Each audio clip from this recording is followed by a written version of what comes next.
ಇನ್ನು ಸಿದ್ದರಾಮಯ್ಯ ಬಿಜೆಪಿಗೆ ಬರ್ತಾರೋ ಇಲ್ವೋ ಗೊತ್ತಿಲ್ಲ, ಆದರೆ ರಾಜಕೀಯದಲ್ಲಿ ಯಾವುದೂ ಅಸಾಧ್ಯವಲ್ಲ.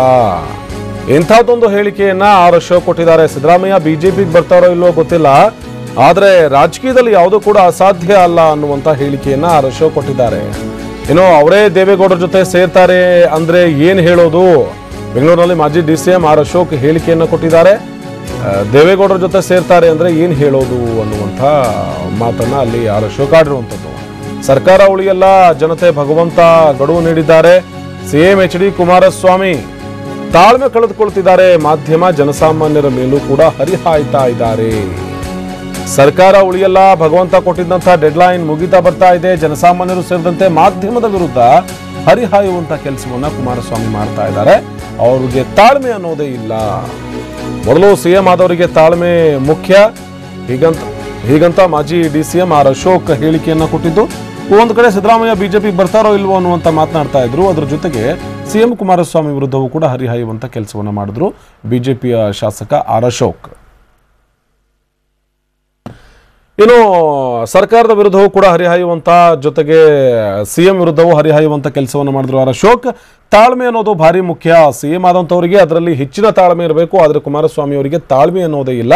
ಯಾಕಂದ್ರೆ ಒಂದು ಕಡೆ ಜನಸಾಮಾನ್ಯರ ಮೇಲೆ ಹರಿಹಾಯ್ತಾರೆ, ಮತ್ತೊಂದು ಕಡೆ ಮಾಧ್ಯಮದವ್ರ ಮೇಲೆ ಹರಿಹಾಯ್ತಾರೆ. ಇಂಥ ಹೇಳಿಕೆಗಳನ್ನು ಕೊಡೋ ಮೂಲಕ ಕುಮಾರಸ್ವಾಮಿ ಅವರಿಗೆ ತಾಳ್ಮೆ ಇಲ್ಲ ಅನ್ನೋದು ಪ್ರೂವ್ ಆಗ್ತಿದೆ. ಅದರ ಜೊತೆಗೆ ಈ ಸರ್ಕಾರ ಉಳಿಯೋದಿಲ್ಲ ಅನ್ನೋದು ಖಚಿತ. ಏನೋ ದೇವರು ಕೊಟ್ಟಿದ್ದಂಥ ಈ ಆಯುಷ್ಯ ಇತ್ತಲ್ಲ, ಅದು ಮುಗಿದು ಹೋಗ್ತಾ ಇದೆ ಅನ್ನುವಂಥ ನಿಟ್ಟಿನಲ್ಲೂ ಕೂಡ ಆರ್ ಅಶೋಕ್ ಒಂದಷ್ಟು ಹೇಳಿಕೆಯನ್ನು ಕೊಟ್ಟಿದ್ದಾರೆ. ಇನ್ನು ಮತ್ತೊಂದು ವಿಚಾರ ಅಂದರೆ, ಮಾಜಿ ಸಿಎಂ ಸಿದ್ದರಾಮಯ್ಯ ಬಿಜೆಪಿಗೆ ಬರ್ತಾರೋ ಇಲ್ವೋ ಗೊತ್ತಿಲ್ಲ, ಅವರೇ ದೇವೇಗೌಡರ ಜೊತೆ ಸೇರ್ತಾರೆ ಅಂದರೆ ಏನು ಹೇಳೋದು ಅನ್ನುವಂಥ ಪ್ರಶ್ನೆಗೂ ಕೂಡ ಉತ್ತರವನ್ನು ಕೊಟ್ಟಿದ್ದಾರೆ ಆರ್ ಅಶೋಕ್.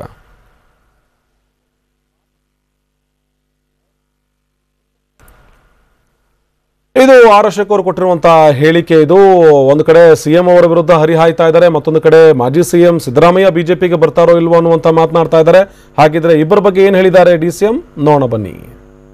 ನಮ್ಮ ಪಾರ್ಟಿಗೆ ಸಿದ್ದರಾಮಯ್ಯನವರು ಬರ್ತಾರೋ ಬಿಡ್ತಾರೋ, ಅಥವಾ ಅವ್ರ ಶಾಸಕರು ನಮ್ಮ ಪಾರ್ಟಿಗೆ ಬರ್ತಾರೋ ಗೊತ್ತಿಲ್ಲ ನನಗೆ. ಆದರೆ ಈ ಸರ್ಕಾರ ಅಂತೂ ಉಳಿಯಲ್ಲ, ಅದಂತೂ ಗ್ಯಾರಂಟಿ. ಸರ್ಕಾರ ಅಂತೂ ಉಳಿಯಲ್ಲ. ಇನ್ನೂ ಆ ಬಗ್ಗೆ ಯಾವುದೇ ರೀತಿ ನಮ್ಮ ಪಾರ್ಟಿಯಲ್ಲಿ ಚರ್ಚೆನೂ ಆಗಿಲ್ಲ, ಮತ್ತು ಅವರು ನಮ್ಮನ್ನು ಯಾರನ್ನೂ ಕಾಂಟ್ಯಾಕ್ಟು ಮಾಡಿಲ್ಲ. ರಾಜಕೀಯದಲ್ಲಿ ಎಲ್ಲನೂ ಸಾಧ್ಯ. ನಿಮಗೆ ಗೊತ್ತಿರೋ ಪ್ರಕಾರ ರಾಜಕೀಯದಲ್ಲಿ ಎಲ್ಲನೂ ಸಾಧ್ಯ. ಇವತ್ತು ದೇವೇಗೌಡರ ಪರಮ ವಿರೋಧಿ, ಪರಮ ಶತ್ರು ಆಗಿದ್ದಂಥ ಸಿದ್ದರಾಮಯ್ಯನವರೇ ಅವ್ರ ಜೊತೆ ಕೂತ್ಕೊತಾರೆ ಅಂದರೆ ರಾಜಕೀಯದಲ್ಲಿ ಯಾರೂ ವೈರಿಗಳು ಅಲ್ಲ, ಸ್ನೇಹಿತರು ಅಲ್ಲ. ಅದರಿಂದ ರಾಜಕಾರಣ ಅನ್ನೋದು ನಿಂತ ನೀರಲ್ಲ, ಹರಿತಾ ಇರೋ ನೀರು. ಬದಲಾವಣೆ ಈ ಒಂದು ಪ್ರಕೃತಿ ನಿಯಮ, ಜನರ ಮ್ಯಾಂಡೇಟು ಕೂಡ ಈ ಸರ್ಕಾರಕ್ಕೆ ಇಲ್ಲದೆ ಇರೋದ್ರಿಂದ ಬದಲಾವಣೆ ಅನ್ನೋದು ಬೇಗ ಆಗ್ತೈತೆ. ಗಡುವು ಕೊಡೋನು ಭಗವಂತ, ಅದು ಫಿಕ್ಸ್ ಮಾಡಿದ್ದಾರೆ ಯಾವತ್ತು ಅಂತೇಳಿ. ಅದನ್ನು ಭಗವಂತ ಫಿಕ್ಸ್ ಮಾಡಿದ್ದಾರೆ, ರಾಜ್ಯದ ಜನತೆ ಫಿಕ್ಸ್ ಮಾಡಿದ್ದಾರೆ. ರಾಜ್ಯದ ಜನ ಹಂಗಂದಿದ್ರೆ ಕುಮಾರಸ್ವಾಮಿ ಅವರಿಗೆ 113 ಸ್ಥಾನ ಕೊಡಬೇಕಾಗಿತ್ತು. 38 ಜನ ಇರೋವಂಥವರು ಇವತ್ತು ಮುಖ್ಯಮಂತ್ರಿಗಳಾಗಿದ್ದಾರೆ, ಮತ್ತು ಬೇಜವಾಬ್ದಾರಿಯಿಂದ ಮಾತಾಡ್ತಾ ಇದ್ದಾರೆ. ಮಾಧ್ಯಮದ ಮೇಲೂ ಹರಿಯಾಯ್ತಾ ಇದ್ದಾರೆ. ದಿನನಿತ್ಯ ಜನ ಕೇಳಿದ್ರೆ ಜನಗಳ ಮೇಲೂ ಹರಿಯಾಯ್ತಾರೆ. ವಿಷ್ಣುವರ್ಧನ್ ಸ್ಮಾರಕದ ಬಗ್ಗೆ ಕೇಳಿದ್ರೆ ಅದ್ರ ಬಗ್ಗೆನೂ ಹರಿಯಾಯ್ತಾರೆ.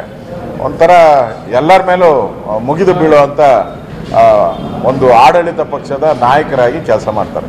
ಮುಖ್ಯಮಂತ್ರಿ ಆದಂಥವ್ರಿಗೆ ಸಂಯಮ ಇರಬೇಕು, ಸಮಾಧಾನದಿಂದ ರಾಜ್ಯದ ಜನತೆ ಸಮಸ್ಯೆಗಳೇನಿದೆ ಜನ ಬಂದು ಕೇಳಿದಾಗ ಅವ್ರಿಗೆ ಸೌಜನ್ಯದಿಂದ ಉತ್ತರ ಕೊಡೋವಂಥದ್ದನ್ನು ಮಾಡಬೇಕು.